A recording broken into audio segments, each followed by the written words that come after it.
देखिए मैडम।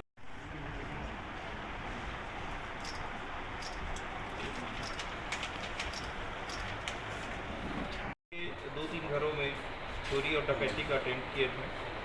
जो आरोपीगण थे उस समय नकाब लगा कर के आए हुए थे और प्रथम दृष्टया घटनास्थल के निरीक्षण अवलोकन और जो सीसीटीवी फुटेज है उसको देखने से ही पता चल गया था कि इन लोग निश्चित रूप से बाहरी गिरोह हैं जो कि राजनांदगांव छत्तीसगढ़ के बाहर के हैं। और उसके बाद यहाँ जो घटना कारित किए थे उसके पश्चात इन लोग दुर्ग जाने के संबंध में जानकारी मिली थी। दुर्ग के बाद फिर बिलासपुर और दुर्ग में भी लोग घटना को अटेम्प्ट किए थे। अपने जो 14 तारीख को जो घटना किए थे उसमें ये जो प्रार्थिया थी उसके घर से वो जो सोने के चैन और बाकी जो ज्वेलरी है उसको चोरी करके ले गए थे। इनका जो मोडा था ऑपरेंडी था कि जो लोहा का जो राड से जो ताला है उसको तोड़ देते थे और तोड़ करके घर में घुसते थे। और इनकी जो तैयारी ऐसे थी कि घर में जो कोई इनको विरोध करे घटना को खारिज करने से तो उनको मारने तक का तैयारी था। ये लोग चाकू भी रखे हुए थे और हथियार भी रखे हुए थे। इसमें जो प्रार्थिया है वो घर में जब सो रही थी तो घर में घुसे थे। इस दौरान जब जाग गई थी तो उसको चाकू दिखाए थे। उसके बाद फिर उसके घर में जो सोने की सामग्री थी, जो चैन थी, अंगूठी थी और कान के जो गहने थे उसको ले जा कर के चोरी किए थे।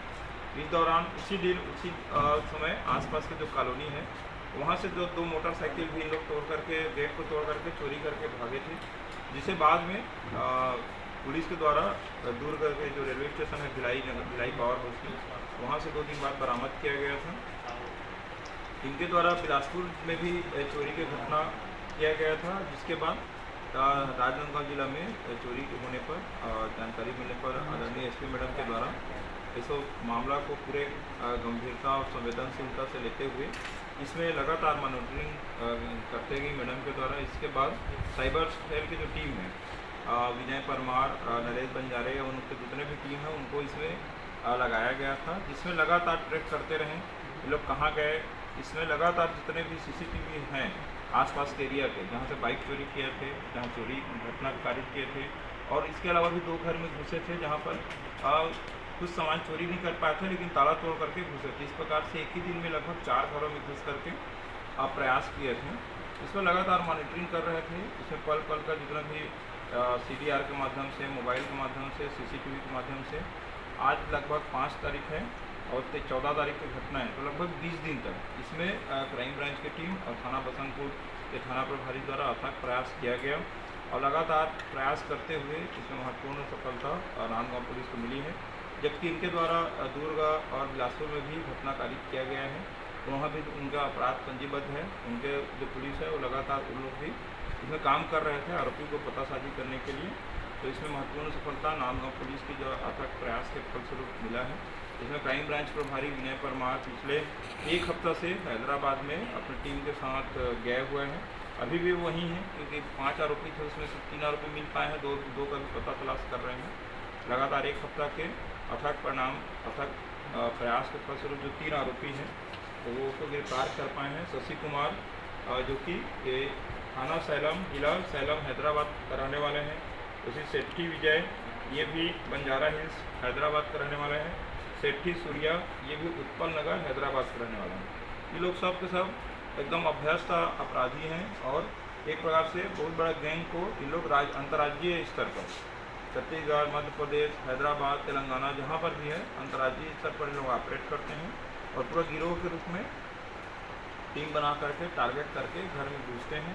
और इनकी तैयारी बहुत खतरनाक तरीके से रहती है कि किसी भी प्रकार के कोई भी घर के आदमी जागते हैं तो या तो उनको रोक लिया जाए, धमका दिया जाए और किसी प्रकार के विरोध करने पर उन पर लोग हमला करने से भी नहीं चूकते हैं। इस प्रकार से एक कुख्यात गैंग है समझो, जिसको हम लोग पकड़ने में महत्वपूर्ण सफलता आदरणीय एसपी मैडम के दिशा निर्देश और मार्गदर्शन से मिली है।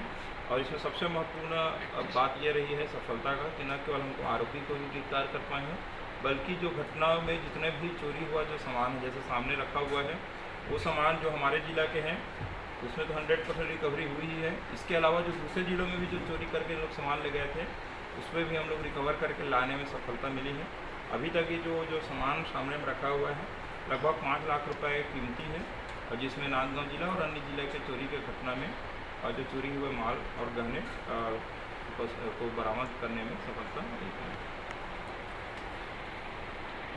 बताइए।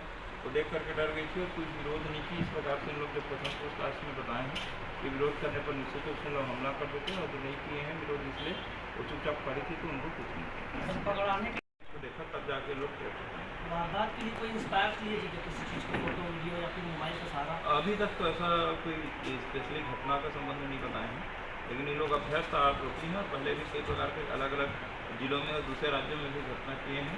अभी इनका जब नाम अभी जारी होगा और इस पर आइडेंटिफाई हुए हैं तो हम लोग CCTNS से ICGS के माध्यम से देखेंगे तो दूसरे राज्यों में या दूसरे थानों में भी उनके खिलाफ अपराध पंजीबद्ध हुआ होगा तो उसकी डिटेल दिन को खाली समय में एक एक दो ग्रुप में पैदल रेकी करते हैं और देखते हैं कि कौन सा किसके घर में ताला लगा में घटित हुई थी, जिसका खुलासा करने के लिए काफ़ी कसरत करनी पड़ी पुलिस।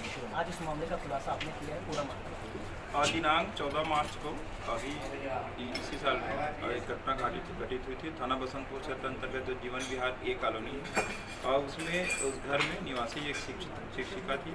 उसके घर में अज्ञात लोग नकाबपोश लगा करके, ग्लव्स लगा करके घर में घुसे थे और चाकू दिखा करके उससे गहने चोरी करके ले गए थे, डरा धमका करके।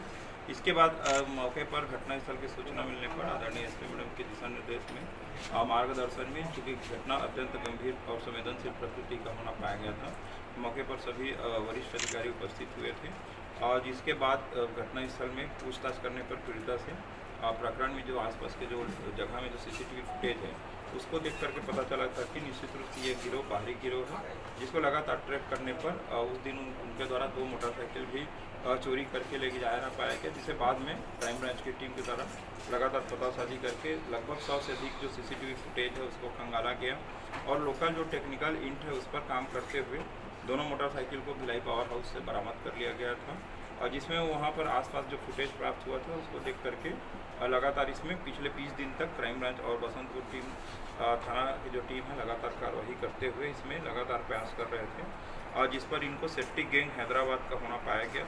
इनका लोकेशन प्राप्त करने पर हैदराबाद में मिलने पर क्राइम ब्रांच के जो विनय परमार है निरीक्षक, उसके द्वारा टीम ले जा करके पिछले 1 हफ्ता से इनको ट्रैक किया गया और इसमें प्रकरण में जो 3 महत्वपूर्ण आरोपी हैं जो कि तीनों हैदराबाद के रहने वाले हैं, अंतर्राज्यीय गिरोह और संगठित गिरोह के सदस्य हैं, इनको गिरफ्तार कर लिया गया। मौके पर से उनसे जितने भी चोरी की जो संपत्ति और जो गहने यहाँ से चोरी हुए थे, इसके अलावा दूसरे जिलों से भी जो गहने चोरी करके इन लोग ले गए थे उसमें लगभग 5 लाख रुपए की संपत्ति और गहने बरामद करने में सफलता प्राप्त हुई है। प्रकरण में जो 3 आरोपी है उसको गिरफ्तार कर लिया गया है। बाकी आरोपी के लिए नांदगांव पुलिस की टीम जो लगातार अभी वहाँ बनी हुई है और गिरफ्तार करने का प्रयास कर रहे हैं। कितने का लागत का माल बरामद? लगभग 5 लाख रुपए का लागत का माल बरामद हुआ है। यहाँ सबसे उल्लेखनीय है SP मैडम के दिशा निर्देश में और मार्गदर्शन में एक बहुत ही बड़ा और जो गंभीर शातिर किस्म के जो गैंग हैं उसको पर्दाफाश करने के साथ ही साथ उनके कब्जे से हैदराबाद में जा करके पूरा 100% से भी ज़्यादा जो सोने चांदी के चोरी किए गए माल है उसको रिकवर करने में राजनांदगांव पुलिस को ऐतिहासिक और अभूतपूर्व सफलता मिली है और इसमें लगातार अभी वर्तमान में भी कार्रवाई जारी है।